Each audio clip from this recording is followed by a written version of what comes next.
Hello, how are you? It's Jodes here, founder of The 7 Effect, and I am doing something that I have never, ever done before. I'm actually going live to YouTube. Here I am, and it's going very jolted. I might just see what is happening here. This is a bit of an experiment. I clicked a button and it all of a sudden went very slow, and I have this over here. But anyway, here I am, very first live to YouTube. Let me see if this is going to work. Hopefully it will. I'm just checking on my phone. Now I wanted to test this out. It's all a learning game when you're in business, because I've been doing some intense learning around email marketing.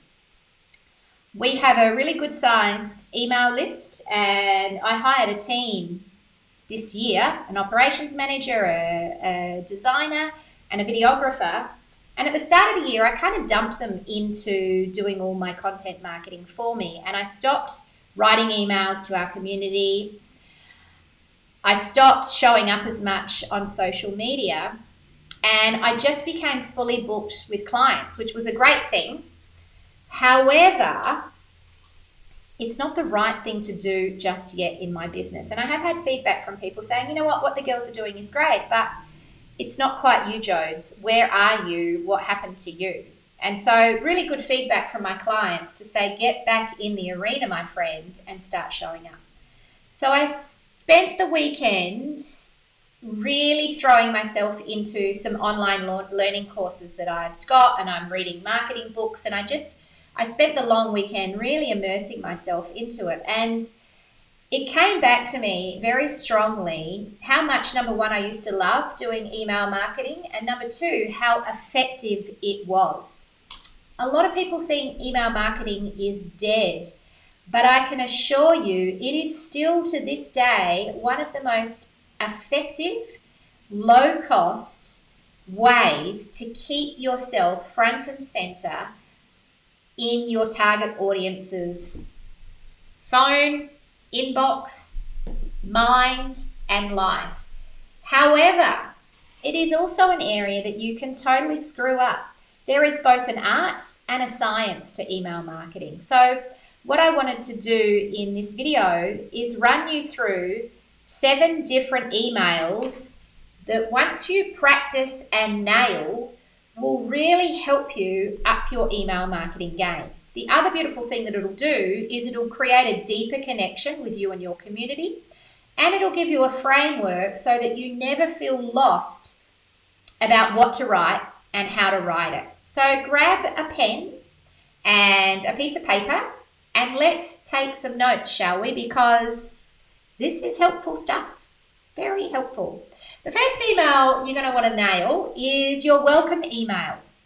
Now imagine you put your opt-in page out there where people actually say, yes, I'll give you my email. And really, everyone in business needs some form of funnel. You need a way for people to say, yep, I'll give you my email in exchange for that goodie or that freebie. So that's a whole nother topic. There's probably videos here you'll find on my channel about that. Imagine they've given you your email. This is the what next, but also the what forever. You can use this structure to keep on engaging and building those relationships. But for now, let's imagine they've said, yes, I want your free thing. Boom, you give them a welcome email, which is also your delivery email. Now, what does it need in it? Well, firstly, it needs a brief introduction. Hey, this is who I am. This is who I help. And this is the problem that we actually solve specifically. And then one reason to stick around, general reason, what is your promise that you are going to deliver to them by staying subscribed? So stick around for hot tips and tricks on how to bake the perfect sourdough bread, for example, if you were a sourdough bread expert. So, delivery of the thing. This is who I am. This is who we help. This is the problem we solve. And this is the reason why you should stick around. Boom. Second email, it's the spear email. I love this one because it's so short. Doesn't mean doesn't take a while to write. It can take a while to get the right spear to really hit things home. So spear stands for short, personal, expecting a response. And what that means is you want it to literally be one sentence. Your spear email should not look like a templated e-newsletter. With the welcome one and all the other ones, you can have your pretty branding and you can have your email newsletter template there, no problems. But for your spear, just delete that. And it might just say, hi, Joanne, welcome to my community. I'd love to know, what stage of business are you at? So that's my version of it, because we help people in business take their business to the next stage. But ask yourself, what is the first natural question that you would ask someone who put their hand up and said, I'm interested in what you do? Make it human. Don't get all stiff and like, oh, what's the perfect question? Just think naturally, and always with all of your emails, by the way, number one, be conversational, and number two, be conversational to just one person. Never say things like, hi, everybody. Hey, y'all, how's everyone going today? I don't know why I became American then, but I did. I'm sorry about that. But basically, you want your email you want all your emails to just speak to one particular person. All right, the third type of email. Now, the welcome and the spear email. The welcome email is really just going to be at the front of each funnel or the front of each opt-in that you have in your business. The spear email is a really nice follow-up as your second email, maybe one day after. We usually put that the day after. The third email, the problem solution email, is a formula that you can use in your nurture sequence consistently. So maybe there are 5 major problems you help people solve in your business. That's 5 separate emails, not one email with all 5 problems, 5 separate emails. 1 problem, 1 solution per email. Those are the rules. The other thing you want to think about with the problem solution is maybe there's 1 problem you help people solve, but maybe there's 10 different solutions. There's 10 different ways that they could solve that. Again, 1 problem, 1 solution, but you've got 10 emails that you could write there. So with the problem solution, introduce the problem first, agitate the problem, and then deliver the simple solution. If you want it to be a sales type email, link the solution to a product or a service that you provide. That's the problem solution email. Then we've got overcoming an objection. Think about, what are the main reasons why people choose not to purchase from you or to buy your thing in general? Now, common objections are, I haven't got the money, I haven't got the time, I haven't got the energy, or I haven't got the belief or the faith in myself to do it, or in you to be the person to help me do it. So when you think about overcoming an objection, again, same rule applies. Don't write one email and try and overcome all of the objections. You share a little story about a client that maybe had an objection about spending the kind of money that it costs to buy the thing that you sell, and what it took for them to overcome that objection and how amazing their life is now that they did. So again, storytelling is really valuable in all of your emails. That's number 4. All right, let's go to number 5, client results. This is one of my favorite ones. Number 1, because I love shouting about our client results. They get epic results. And number 2, because I've got a really beautiful, simple formula that helps you put together that case study in a way that makes sense. So with your client results, you want to use what I call results-based marketing. It's a simple process that I teach where we always begin with the person. So there's 3 P's and an R. 3 P's and an R. Remember that. 3 P's and an R. 3 P's and an R. The first P is the person. Hi, name, whatever their name is. I want to tell you about Sally Ann. Sally Ann is a hairdresser who was struggling to get clients to show up on time in her business. And it was wasting her, you don't want to go too far into the nitty-gritty, but let's just say Sally Ann was a hairdresser who was struggling to get clients to show up into her business, and this was costing her bottom line. It was leaving her, having her to pay staff when they're not working, and wasting, sending her rest of her schedule out of whack or whatever it is. You can tell I'm not a hairdresser and I don't really know the problem. But let's say you know the person, you say who the person is, this is who they are and this is what they do, then this is the specific problem they were having. Agitate the problem a little bit. First P, person, second P, problem. The third P is the process. So what was the process that they applied to solve the problem? So let's say I am a scheduling software thing. I should have just picked an example that's relevant to me. But let's just say, because I am not a scheduling software, but let's just say I am. Sally Ann, one of our clients, is a hairdresser. And for the last 6 years, she's been struggling to get her clients to show up on time. Every time a client was late, it meant that she's paying staff who aren't working, and it caused a domino effect in her meetings or her bookings for the rest of the day. This was costing her about $2,000 a week, let's say. So the more specific you can be, the better. Sally Ann was sick of the problem, so she got on Google and she found as our software scheduling solution, SSS. She set it up in her business within a matter of weeks, and instantly her problem of clients not showing up was gone. Not only has Sally Ann got that $1,000 back into the bottom line of her business, her clients are happier, her staff is happier, and they all lived happily ever after. Now, you wouldn't write exactly that, of course, but I'm sharing with you the flow of it. Person, problem, process, result. Try and be specific with these as well. So use numbers, use metrics. It's always much more powerful. A lot of people are too general in their communication.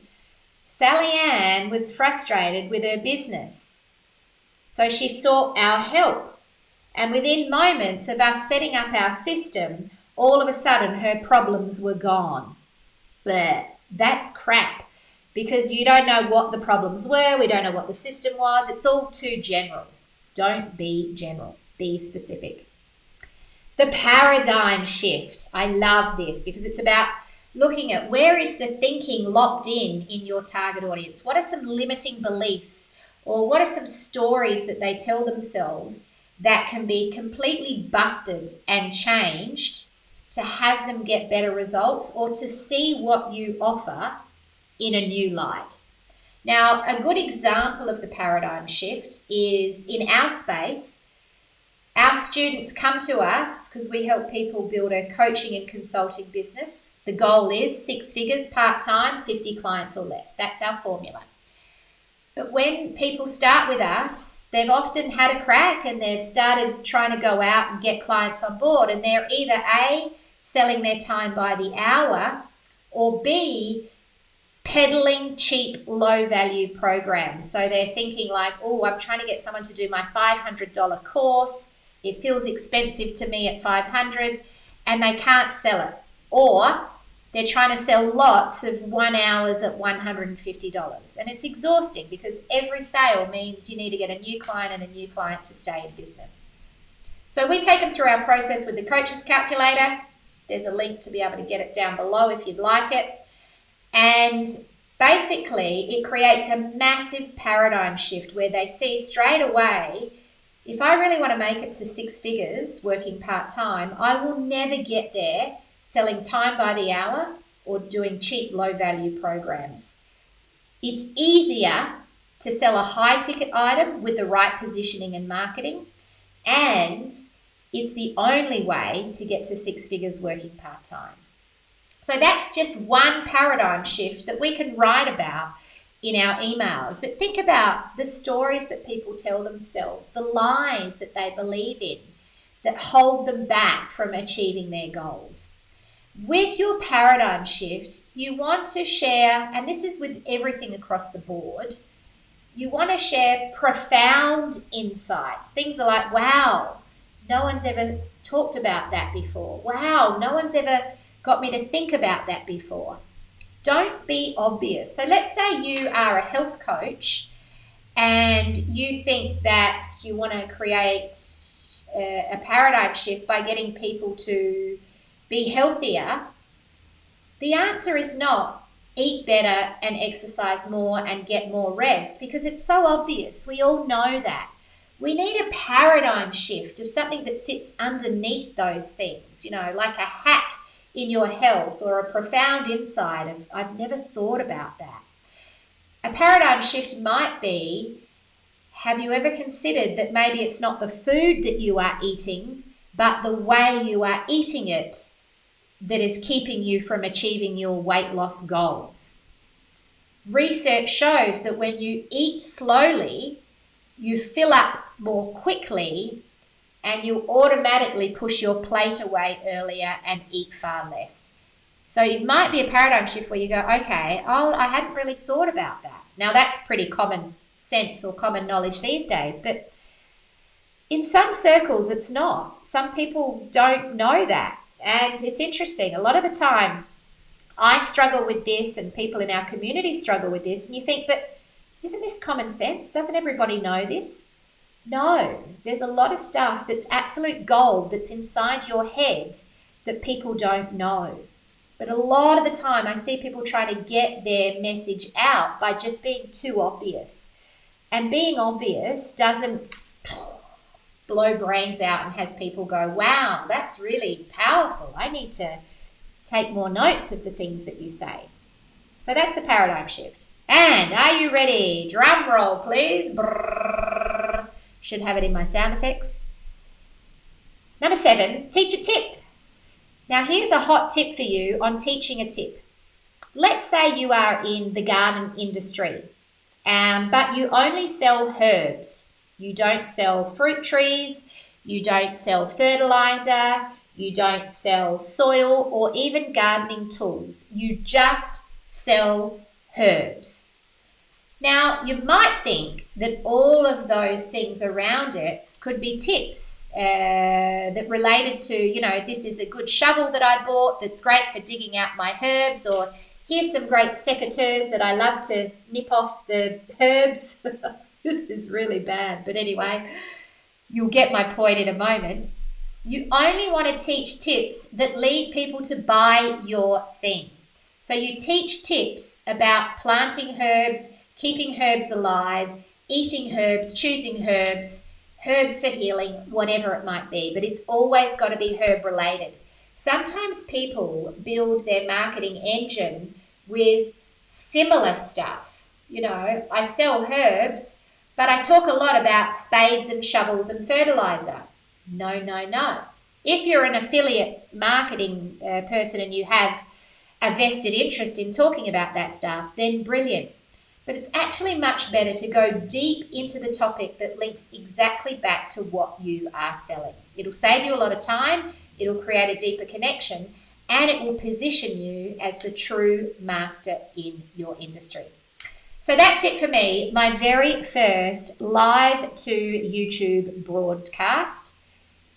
Bit clunky in the start because I pressed a button I shouldn't have, but hopefully it's worked out well, and maybe I'll do it again sometime. If you have any questions, put a like down below. If you want more tips and tricks, put a comment down below, sorry. If you liked this, give it a thumbs up. Put the thumb up on the YouTube thing. And if you want more tips and tricks like this, and you want to learn how to take your business from 0 or struggling to 6 figures, working part-time, doing what you love, stick around and subscribe to the channel, because We got more good stuff coming your way. Thanks for watching. I'll see you soon. Just go to the slide out video now. Bing.